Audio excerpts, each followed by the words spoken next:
a ground incursion is about to happen. Would you recommend Israel do this? And what will they find when they go in?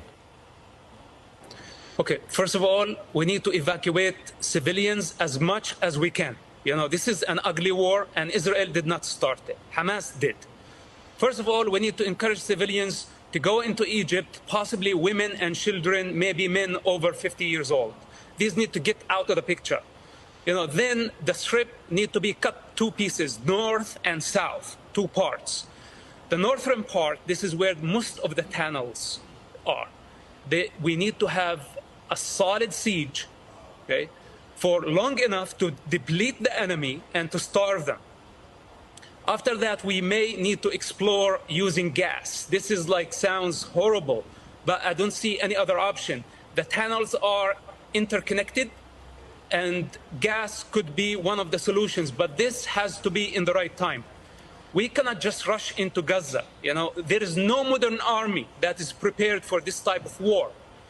And most importantly, we need to get the civilians out of the picture. As long as there are civilians there, right, then the operation might be incomplete.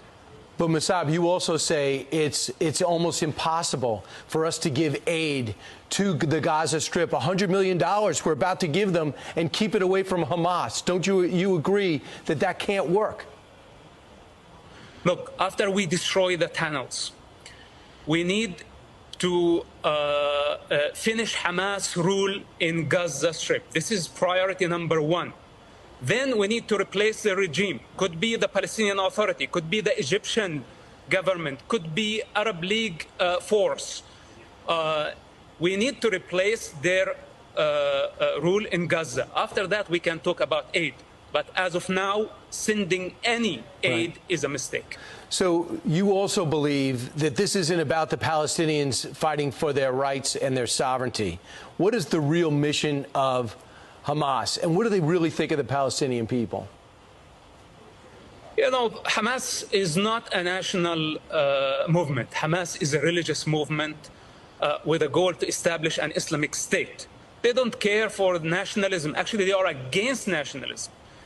With that said, my understanding that they are using the Palestinian cause only to achieve their goals, so the long-term goal, you know, transforming the Middle East and the world into an Islamic state. This is Hamas agendas, and they are not hidden, by the way. So Hamas is serving foreign agendas. We're talking about Iran, and we're talking about Russia lately. Hamas serve those parties, and Iran pays them close to $1 billion annually. Iran is the real master in this picture. Hamas does not serve the Palestinian people. Hamas serve Iran.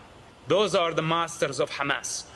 So their lie about nationalism, that they are a national movement and they care for the Palestinian people, look at them. They are using Palestinian people as a human shield. We need to free Gaza from Hamas. This is what Israel is doing. It's doing the Palestinian people the greatest favor by bringing Hamas down.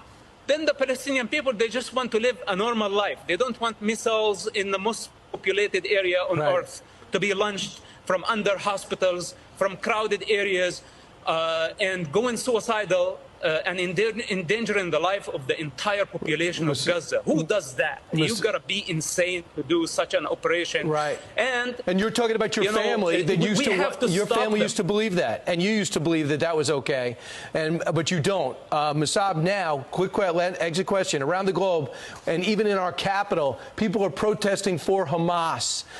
They're saying for the Israel to back off and stop with the airstrikes. Well, what do you say to those protesters? What is about their mindset? Okay, listen, I cannot convince the entire world of truth. Right now, people are emotional. They hate to see children dying. Even though, you know, Hamas is killing the people at the hospital, and we have evidence of that, but they still blame Israel. People can blame whoever they want. You know, but now we have to concentrate. We have to focus. Public opinion is very important, but unfortunately, it's not the time to win the public opinion. It's the time to win the war against the most brutal terrorist organization living today. You know, And later on, when people look back at the situation, they will understand what we were doing. We should not be afraid of the public opinion. We have to explain as much as we can. And you're doing but that. Now we have to concentrate on our goals.